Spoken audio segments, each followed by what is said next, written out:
going down, everybody? Welcome back to Commander Ad Populum. Commander for the people, by the people, for the people, by the people. This is episode 8, and I want to get right into it today, but before I do, we've got a little bit of business and thank yous to do. Big thank you to official sponsors of the show, Fusion Gaming. You can find them at fusiongamingonline.com for all your Commander needs, all your Magic needs in general, really. Cards, accessories. If you head over to the manabase.com, that is their content site. You can find Commander Ad Populum there, along with a slurry of other content creators from written articles, YouTube, you name it. They've got it. So big thank you to Fusion Gaming Online.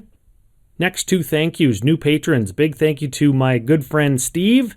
Smitty, we call him. He's one of the CCO dude bros. If you're coming here from Commander Cookout Podcast, we talk about Steve all the time. So he joined the Patreon, so big thank you. Always a sounding board, always a guy that I can bounce ideas off of. And of course, friends are the first ones to tell you that it's either good or it sucks. So welcome aboard. Next patron shout out, Logan. Thank you very much.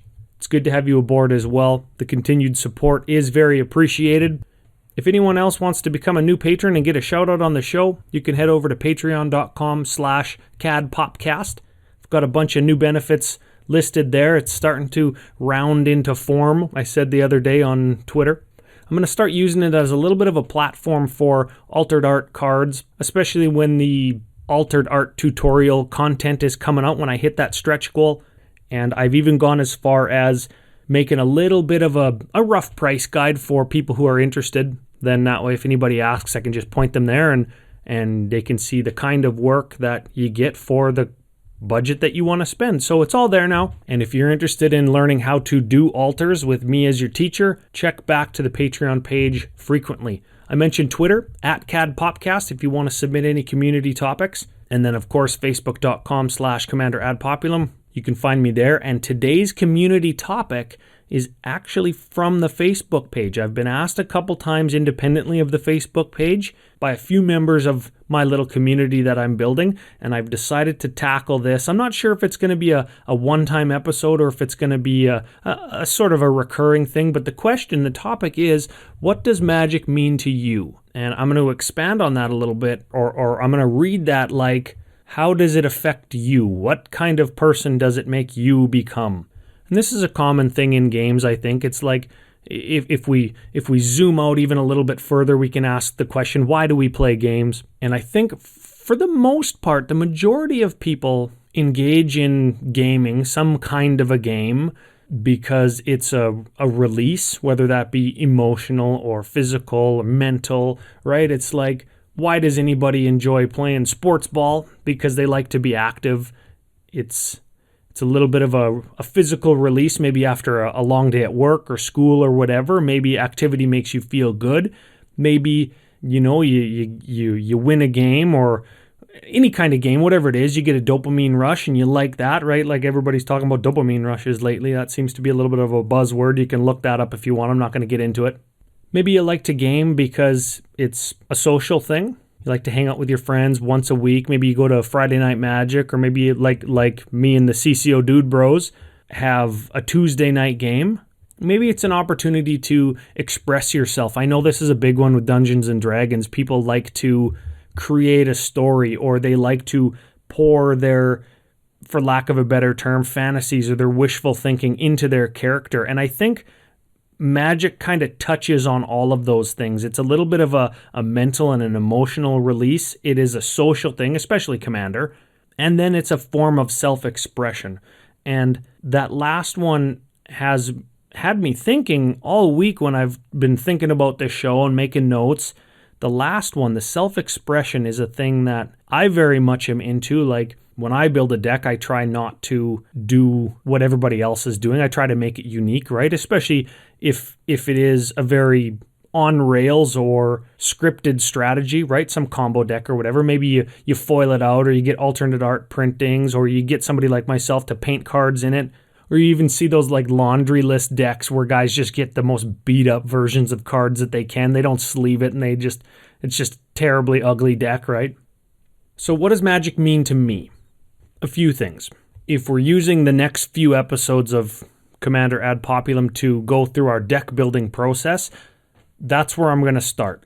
Magic to me is almost, it's like my thinking zone or my quiet zone, right? Not my safe place, because I'm not a big fan of using that term, but it's very much the place my head goes. I have an office studio that I'm in for many, many hours a week, and for the majority of the time when my 1-year-old isn't home, it's a very quiet place. And it gives me the opportunity to reflect on the week, reflect on my work, plan things. In that same space, I do deck planning and theory crafting and organizing my cards. It is very much the place that both calms me down mentally, keeps my hands busy, because that is a thing, and lets me really go deep on something. And I'm sure lots of people who have a room for their Magic collection like I do, right? I mean, it doubles as an office, right? But if you have a place that your collection is in, or if you have a location in your house that you do all your magicking, you can probably relate to me. So once the deck's built, you go out. For me, it's a very social thing, whether it be going to one of the dude bro houses. We play at Brando's house, we play at Smitty's house, we play at Jesse's house, some of my friends, whoever's home, or we play at my house, we have a barbecue, whatever it is. That's very social for me. I like having the interaction with my friends. We eat, we barbecue or whatever, maybe drink a few beer. Or if I go to F&M, that's a social, that's a different thing altogether, but it still gives me the social interaction that humans need and humans crave.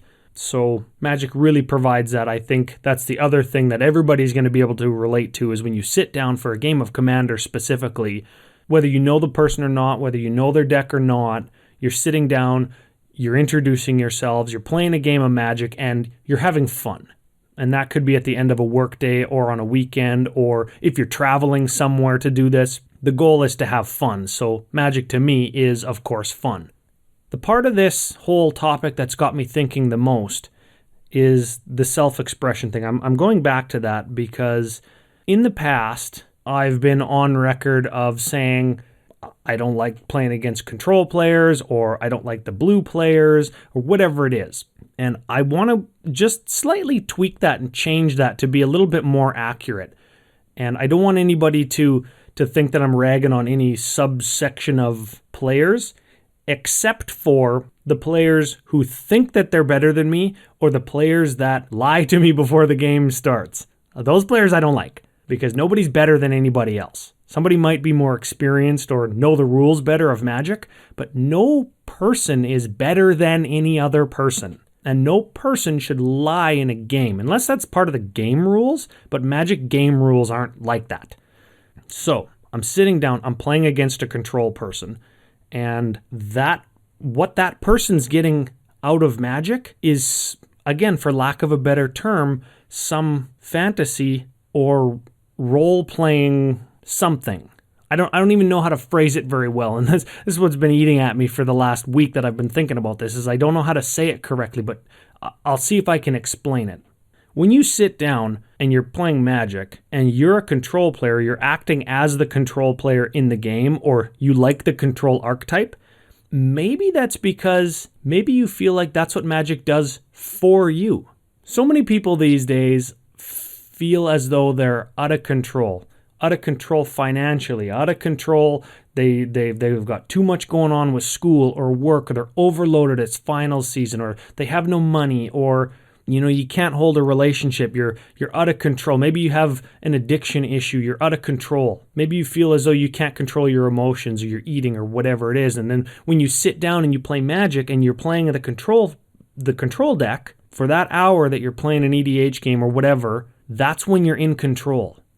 This is where I and we have to a little bit change our way of thinking, a little bit. I don't want anybody to ever sit down and play a game of Magic where they don't get to do what they want to do. They don't get to be what they want to be. And if that means my opponent's playing control, because that's what Magic does for them, is it gives them that control, have at it. Don't lie to me, but have at it. I want people to do what they want. I want people to be who they're going to be. And if Magic the Gathering in any capacity can help people do that, that's what's important. Who knows? Maybe you sit down, maybe magic a little bit can imprint onto you the traits that you want. And the traits that you want are the traits or the strategies that you play. You sit down, you're some form of control deck, some form of almost like a draw, go, counterspell type deck where it takes discipline and restraint and calculation to be successful. Maybe you take some of that same mentality, that same mindset, and you imprint that onto, how you approach school or your work or whatever it is. Control, restraint, calculation, and then all of a sudden you find that, I can focus better. I can sit down and study longer or harder or more meaningfully. You've got some repetitive chore that needs to be done around the house or yard, and you focus on it. You practice restraint from doing other things because you need to be focused on what you're doing, and you get through the task like you would a longer drawn-out control game. Let me know what you think about that, whether you're on Discord, Facebook, Twitter, wherever you can get a hold of me. What do you think? What does magic do for you, and have you used it like my example right now to imprint some of your play style or your play strategy or play fantasy? Again, I'm using that word like it's a dirty word, but it's not. It's not. Let me know what you think. What does magic do for you? Okay, today's technical section is a continuation of last week when we were discussing deckception is what I ended up calling it. You've selected a commander, you've got your colors locked down, you've maybe ran through the deck like I do a few times when it has less than 100 cards in it to sort of identify what strategies you like or what redundancies you like. And of course, what things that you never end up casting and then end up cutting to free up more slots. You can do this as many times as you want. Once, 10 times, not at all if that's not what you do. But today, I'm going to go to the next step. I'm going to start talking about making a mana base or a land base for your deck. Let's say you've cut down to, for easy math, you've cut down to 59 cards plus your commander, so that's 60 total. So you've got room for 40 land. That's probably not what you're going to do, but just for easy math, let's just pretend that's what it is. What I do first, I have a couple calculations. I'm very much about keeping it calculated. And then after I run it through a few times, maybe in real games, maybe just kind of goldfishing it out, then I do a little bit of how does it feel? So I have the deck laid out in front of me, digitally or physically, whatever it is. And I start counting up all the colored pips. Those are the mana symbols in the top right corner of the card. Not the colorless ones, just the colored ones. You're going to find you're going to be somewhere probably in a 2-color deck. If we're going back to last week's example of Hogak, the Hogak deck that I was talking about, he's a Golgari guy, right? Green and black. You're going to find that you're going to be in the neighborhood of 60 to 80 colored symbols. Maybe 100 if it's like a lot of double and triple pip cards. That's the total. You count up to, let's say, 80 colored pips. Write that down, 80 colored pips. Then you go back and you count up all the green ones in the Hogak example. What's his long name? Hogak Arisen Necropolis. So you go back now and you count up all the green pips. Let's say you've got 40. So 40 of your 80 colored requirements are green. That means 40 of your 80 remaining colored requirements are black. Well, if you have 40 land in your deck and half of them need to be green, half of them need to be black, well then you just add 20 forests and 20 swamps, right? That seems easy. But it's not quite like that because of course you've got a certain number of land that are colorless. They don't give you anything. So what do you cut? Do you cut from green or do you cut from black? We'll get to that in a second. First, even in 2-color decks, I always like to jam in a very high redundancy, or as high as your meta allows you, of 2-color producing lands. So these are your command towers, in our case for Hogak, Verdant Catacombs, Tainted Wood is a black-green land, Bayou is the dual land, Overgrown Tomb is the shock land, Llanowar Wastes is the pain land, right? So there's a whole bunch of 2-color black-green lands that are going to help you. Now, why I say as many as your meta will allow you. Well, what if there's Blood Moons and Ruinations and Magus of the Moons running around, and Price of Progress, I think? There's lots of red, for lack of a better term, destroy all non-basic lands, or shut off non-basics. So if there's lots of that running around, maybe you want to keep your basic count as high as you can. But barring all that, maybe in the Hogak list, you maybe want 10 dual color lands. So in the example, 40 lands, half of them forests, half of them swamps. If we want 10 dual color lands, we just cut 5 forests, cut 5 swamps, and then jam, right? So now we've got 15, 10 duals, 15. That seems pretty good. Now getting back to the colorless portion of the mana base, let's say our strip mines, our wastelands, maybe we would want like a reliquary tower. In the Hogak deck, we probably don't want a reliquary tower because we want to discard to hand size at end of turn if we have more than 8 cards in our hand. But let's just say that was the first colorless land that I thought of. So again, I've got my deck laid out in front of me from, 0, 1, 2, 3, 4, 5, 6, all the way up to 8 converted mana cost or whatever it is. Let's say all my 1 and 2 drops are green and all my 5, 6, 7 drops are black. Well, if you cast a 7 drop on turn 7, let's just pretend that that's how it works. Well, then I would want my forests earlier in the game. So if I'm trying to fit in a wasteland and a strip mine, I would cut swamps because I don't need them immediately. The other thing to consider is my 1 and 2 drop green cards might actually be ramp that give me black. So if on turn 1 I go Forest, Birds of Paradise, turn 2 I can tap that Birds of Paradise for any color mana, so I can get black with it even if I don't have a black mana source in my hand to play. It sounds a little bit trivial if you have your own, deck building strategy, style, curriculum, whatever it is, but it is important to note, and a lot of the time people don't consider when they want to cast stuff. They are maybe stuck to just strictly how many colored permanents, right? Like in the Hogak list, what if 75% of my colored requirements were black, but all of my 1 drops were green, right? If I cut down to 10 green sources, well, that doesn't really make sense because I'm probably not going to be able to cast my 1 and 2 drop green spells on turn 1 or 2 very frequently if I only have 10 green sources. That just doesn't make sense. This is even more true when you consider when you want to cast your commander.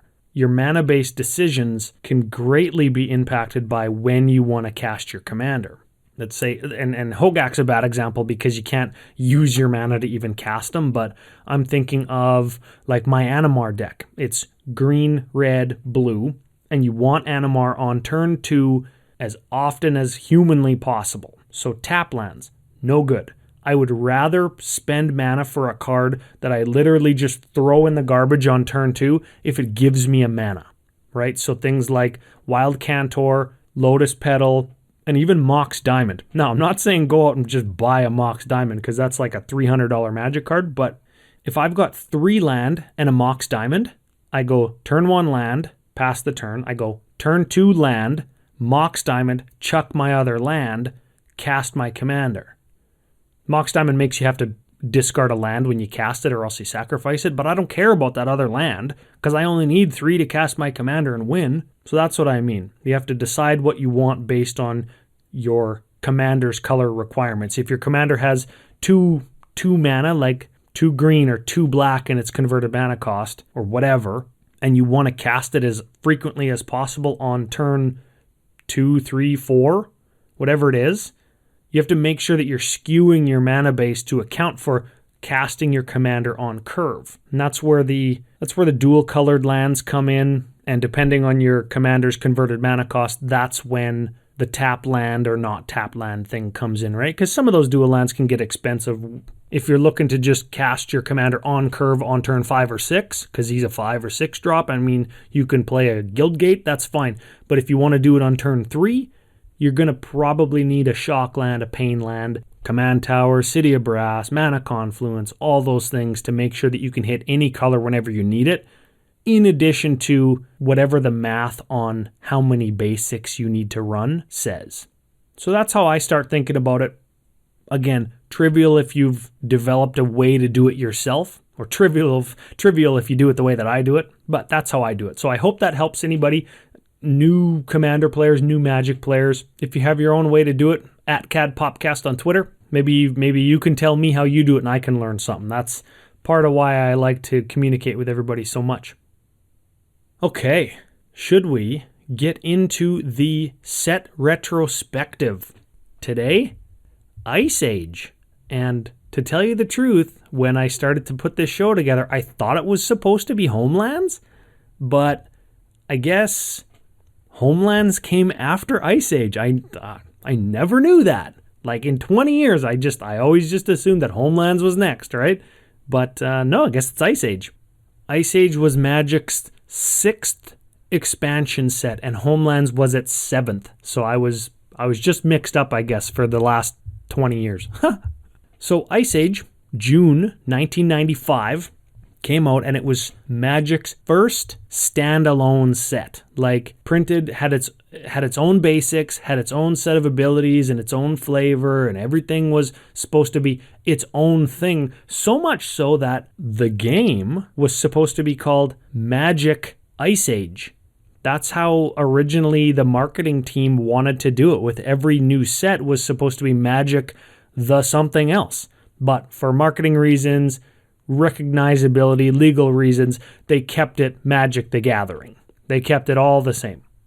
Goes back to the age-old argument that you see sometimes online, like, oh, I heard they're changing the card backs. Yeah, no, they're not. Anyways, Ice Age contained 383 cards, so this is a huge set. Huge set. The big sets from like the late 90s weren't even this big. This is huge. And it introduced things like cumulative upkeep. It had additional cycles, color hosers like the ones we got in Legends, I think, where they just destroy everything of a certain color, like an enemy color. Of course, it had a bunch of terrible stuff. And then it had a bunch of really cool EDH stuff, which we'll talk about in a minute. But Ice Age wasn't without its drama, I guess, right? Because it was printed in June, and the set that was immediately before it was 4th edition in April. I'm not going to touch on 4th edition because, I mean, we did Alpha Beta Unlimited Revised. The 4th edition had a whole bunch of the same stuff, except like none of the good stuff, except for Mana Vault. Whatever. Ice Age had a bunch of stuff that was literally just printed in 4th edition. Things like Swords to Plowshares, Disenchant, Counterspell, Dark Ritual, Howl from Beyond, Shatters. Like, these were all good cards that people wanted to have reprinted, but then they stuck in a bunch of things like Circles of Protection, Death Ward, Lure, Regeneration. Like, nobody wanted those. They were just commons that they just kept printing, right? And then we got this giant 383 card set when probably it could have been its own thing. Now, the argument, of course, is they wanted to get more cards into the hands of players. It was a standalone product, so they wanted to make sure that it was balanced mechanically, all that stuff. Anyways, before we get into some kind of card-by-card discussion, I want to just do a quick shout-out to Jeff Grubb, the author of The Eternal Ice. That is one of my favorite Magic novels. It comes right off the heels of The Gathering Dark, which is the Magic novel also written by Jeff Grubb. That is the story of the Dark. And the Dark, Eternal Ice, and Shattered Alliance, that trilogy of books, is the pinnacle, the best part of Magic storytelling in the 26-7 year history of the game. That's the best story. I don't care what anybody says. Anyways, getting into some cards. I mentioned cumulative upkeep. From an EDH perspective, this is a mechanic that we still see, sort of, because it was redone in Cold Snap in like 2006 or 7 or whatever. But I think the most popular card that we see is Mystic Remora. That's a blue enchantment that's got cumulative upkeep 1. And then it reads, whenever an opponent casts a non-creature spell, you draw a card unless they pay 4. 4. So you drop this turn 1, and if anybody's got any turn 1 plays that you can draw cards off of, you just draw them because nobody can pay 4. Second round of the table, you play, like, you untap, you pay the cumulative upkeep, because who doesn't want to draw anywhere between 1 to 3 more cards for 1 mana? Because nobody can pay 4 still. And you get back and, like, it's your turn 3 or whatever. You can pay 2 to keep it around for another go, but you've maybe drawn 2 cards, maybe you've drawn 5 cards, whatever it is. Excellent card. Excellent card. Another powerhouse, alphabetically very close to Mystic Remora, Necropotence. This card dominated every single format that it was ever legal in, and is also good in Commander. So it's black, black, black. You skip your draw step, you pay 1 life, you set the top card of your library aside, you exile it. At the end of turn, you put all the cards that you paid 1 life for into your hand. So essentially, it's like a slow draw for paying 1 life. And jury's out. 1 life is worth far less than 1 card. Or the opposite, 1 card is worth far, far more than 1 life. So Necropotence, very, very strong card. I've got Ice Age up in front of me, and I'm just scrolling through the whole list just because I mention it every time. Crazy art direction, huge variety of art styles. Most of what I'm looking at has snow in it, unless it's like really abstract or doesn't really have a background as a means to direct the eye directly to what you're supposed to be looking at. Anyways, next powerhouse I want to talk about, Brainstorm. Talk about dominating everywhere that it's legal. Blue, instant, draw 3, then take any 2 cards from your hand, put them on top of your library. Lots of people say it's no good in EDH. And by and large, they're correct.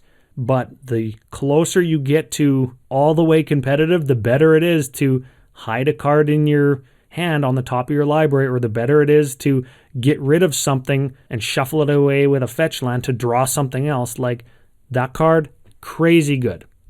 So he's playing almost every blue-based Storm deck, I would wager. Going down the list, I see my first instance of an Ice Age Pain land.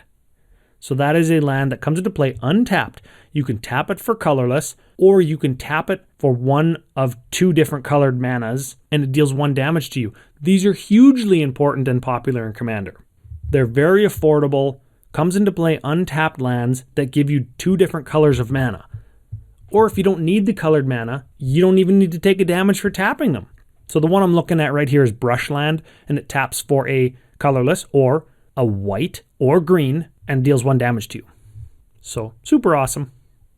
Couple recurring cards throughout the history of Magic. Ice Age was no different. It contained Dark Ritual, it contained Counterspell, it contained one of the best reanimate cards of all time in Dance of the Dead, cornerstone in things like World Gorger Dragon combos if you're a degenerate scrub like me.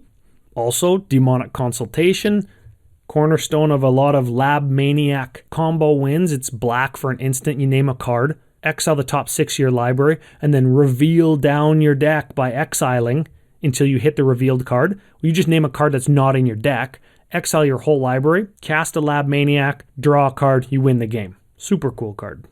Now, Ice Age continued the theme of multicolored cards, I think first set forth in Legends, and they did shard colors. So this is I guess it's the second instance of a shard color in things like Earthlink and Elemental Augury.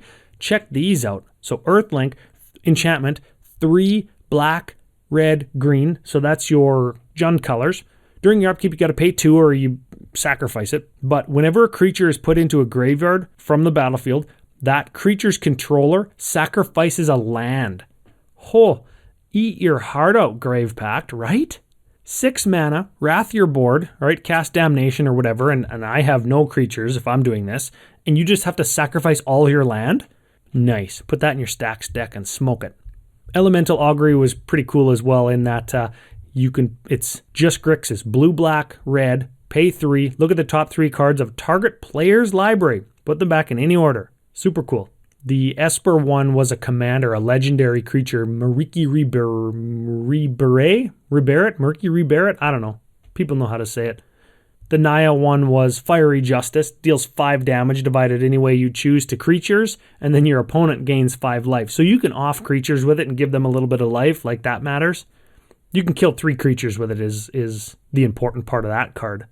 Speaking of life not mattering, Fire Covenant is another like kill multiple creature card. So black, red, 1. Fire Covenant deals X damage divided any way you choose among any number of target creatures, where X is equal to the life total you pay. So as an additional cost to cast it, you pay X life, and then it deals X to whatever you want. Super cool, kind of pyroclasmy, which was also in Ice Age. I'm probably getting pretty long on time, so I'm not going to go into everything that I want to talk about in Ice Age, again, because it's got like 7 trillion cards in it.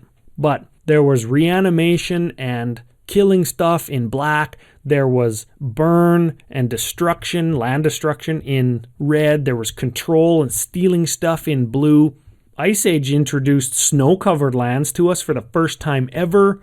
Those are kind of a hot thing now that Modern Horizons is coming out and introducing them in a greater capacity to Modern, so that's cool. There's protection and destruction in white. There's creatures and creature pump in green. Like, this set had a little bit of everything for everybody. It feels very magic-y to me. It contains the first printing of one of my favorite cards in all of Magic in Songs of the Damned. You get a black mana for each creature card in your graveyard when you cast it. So excellent. If you go back and listen to, if you haven't listened to, episode 1, my origin story, I talk about getting just duffel bags full of cards. A significant portion of what I got was commons from Ice Age and Homelands, but mostly Ice Age. So a lot of these I'm very intimately familiar with from the days that I was first learning how to brew decks and first learning how Magic worked. So a lot of these kind of hit the soft spot in my Magic playing heart. So if you're like me and you love Ice Age, let me know. You can shoot me a message at CADPopcast on Twitter. You can get after me on Facebook by searching Commander Ad Populum. Or if you would like to support the show, you can go to patreon.com/CADPopcast. You can check out my alters there too if you're interested in getting discounts or better shipping rates on anything that you'd like commissioned. All that can be achieved on the Patreon page, and I would very much appreciate that. Big thank you to all of the current supporters, all the current patrons. Couldn't do it without you. And of course, big thank you to the official sponsors of Commander Ad Populum, FusionGamingOnline.com. You can check them out for all of your Commander needs, maybe some Ice Age stuff. Get your original printings of your Pain lands. They got sweet art. They're templated differently, so they're awesome. Thanks for being here, everybody. I'll see you next Wednesday.